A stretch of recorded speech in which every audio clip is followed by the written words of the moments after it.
Hello दोस्तों, मैं हूं एन इंटेलिजेंट एनालिस्ट और आज हम बात करने वाले हैं एक बहुत ही बेहतरीन किताब के बारे में। और उस किताब का नाम है इंडियाज़ मोस्ट फियरलेस पार्ट 1, जिसे लिखा है शिव अरोर और राहुल सिंह ने। जैसे कि हमें पता है कि इंडियन आर्मी दुनिया की सबसे बेहतरीन आर्म्ड फोर्सेस में से एक मानी जाती है। हमने बहुत सारी world Wars, UN peace keeping missions और अपने नेबर्स के साथ वॉर्स में पार्टिसिपेट करा है। हमारे पास ऐसी बहुत सारी किताबें, ऐसे बहुत सारे डॉक्यूमेंट्स हैं जिनमें हमने बात करी है उन योद्धाओं के बारे में, उन शीरवीरों के बारे में जिन्होंने अपनी जान दांव पे लगा दी इस देश की रक्षा के लिए।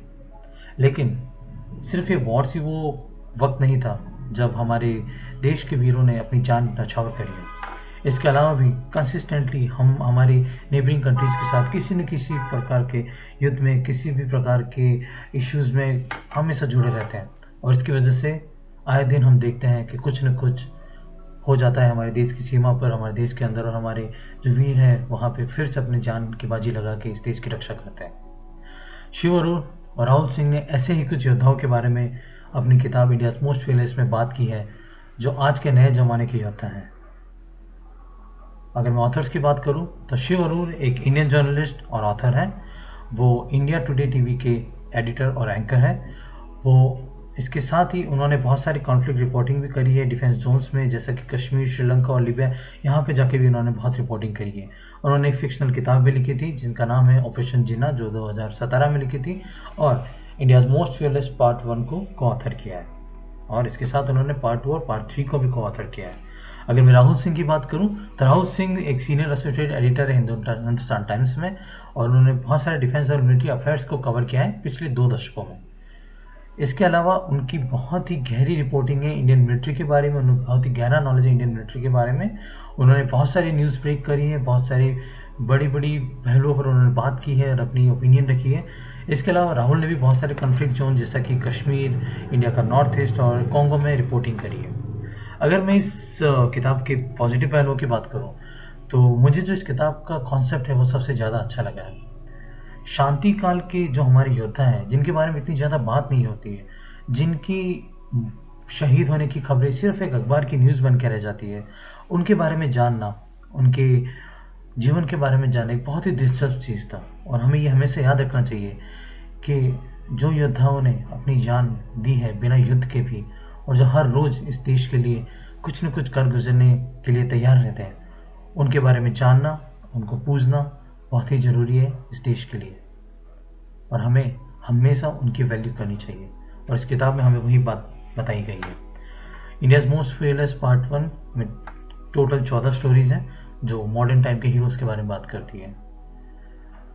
हम उनके बारे में आगे बात करेंगे। हम बताएंगे कि उन्होंने क्या क्या करा है, क्या सिचुएशन थी जिसमें उन्हें अपनी जान गंवानी पड़ी, किस तरह का वक्त था और क्या क्या हुआ, ये सब कुछ।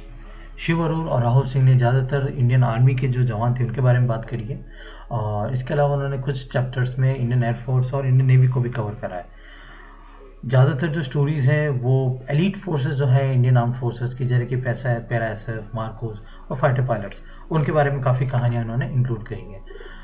शुरुआत में हम जो कहानियाँ देखते हैं वो इंडियन कमांडोज की देखते हैं, और कैसे उन्होंने जो ऑपरेशन थे उनमें कैसे पार्टिसिपेट करा, उन्होंने कैसे सारी प्लानिंग करी और कैसे उन टेररिस्ट को एलिमिनेट करा जो कि देश के दुश्मन थे, हमारी भारत माँ के दुश्मन थे।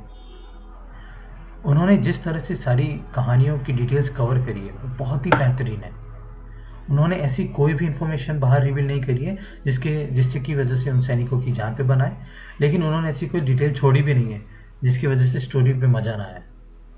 उन्होंने ये सारी की सारी स्टोरीज, उनके सारी क्रूशियल मोमेंट, कैसे उन्होंने लोगों की जान बचाई और कैसे अपना फाइटिंग प्रोवेस दिखाया, अपना क्रिटिकल माइंड दिखाए एक्सट्रीम डेंजर की सिचुएशन में, ये पूरा का पूरा बताया। मुझे ये भी बहुत अच्छा लगा है कि कैसे उन्होंने स्टोरी का जो प्रोग्रेशन है उसको लिया है। वो हमेशा किसी भी स्टोरी को एक बीच से स्टार्ट करते हैं, एक ऐसी सिचुएशन से स्टार्ट करते हैं जहाँ पर ऑलरेडी कोई डेंजर की सिचुएशन है। उसके बारे में थोड़ा सा बताने के बाद वो अचानक से आएंगे कहानी की शुरुआत में कि कैसे सब कुछ शुरू हुआ और कैसे वो खतरनाक सिचुएशन तक बात पहुंची। इसके बाद वो बात करते हैं हमारे हीरो की लाइफ के बारे में, उसका परिवार क्या है, उसके परिवार की कहानी क्या है, उसकी फैमिली में कौन कौन लोग हैं, ताकि हम एक कनेक्ट महसूस करें अपने एक हीरो के साथ। उसके बाद वो लेके जाते हैं हमें कहानी के कंक्लूजन में कि आखिरी पलों में कैसे उन्होंने आतंकवादी को मार गिराया या कैसे किसी ऑपरेशन को उन्होंने पूरा करा, और उसके बाद वो बात करते हैं आफ्टर स्टोरी नोट के अंत में क्या हुआ, क्या सब कुछ सही था, सब कुछ गलत था, क्या हुआ, कैसा है उनका परिवार आज, और क्या हुआ उन वीरों के साथ। ये सारी मुझे ये कहानी कहने का तरीका सबसे बेहतर लगता है, और मैं बहुत खुश हूँ कि जिसके जो ऑथर्स हैं उन्होंने बहुत ही स्मार्टली तरीके से इसको यूज़ किया है। इसकी जो राइटिंग है बहुत ही ईजी टू अंडरस्टैंड है। इसको आप हिंदी में पढ़ें, आप इंग्लिश में पढ़ें, आपको बहुत ही पढ़ने में मज़ा आएगा। आपको बिल्कुल भी ऐसा नहीं लगेगा कि ये लैंग्वेज बहुत टेक्निकल हो रही है या आपको कुछ समझ नहीं आ रहा है, ऐसा कुछ भी नहीं होगा। मुझे सारी की सारी कहानी बहुत अच्छी लगी है। उन कहानी को पढ़ते वक्त मेरे अंदर बहुत सारे इमोशंस थे जिन्हें मैं फील कर पा रहा था, चाहे वो मैं इमोशनल होना हो, चाहे प्राउड फील करना हो, चाहे दुख हो कि जो वीर थे उन्होंने अपनी जान गंवा दी। सारे तरीके के इमोशन आप फील करते हैं। इसके साथ जब तक कहानी ख़त्म नहीं हो जाती तब तक आपको थ्रिल जो है महसूस करते रहते हैं, वो एक्साइटमेंट जो है आपके अंदर बनी रहता है। खुद एक आर्मी बैकग्राउंड से होने की वजह से मैं सारी कहानी से बहुत अच्छे तरीके से रिलेट कर सकता था और ये समझ सकता था कि हमारे जो हीरोज़ हैं जिन्होंने आज तक हमसे कुछ नहीं मांगा सिवाय इज्जत के, उनके जीवन में क्या गुजरता है, वो किस तरह से अपनी ज़िंदगी निकालते हैं। अगर मैं कुछ नेगेटिव पहलुओं की बात करूं तो ऐसा मुझे इस किताब में कुछ नेगेटिव लगा नहीं है।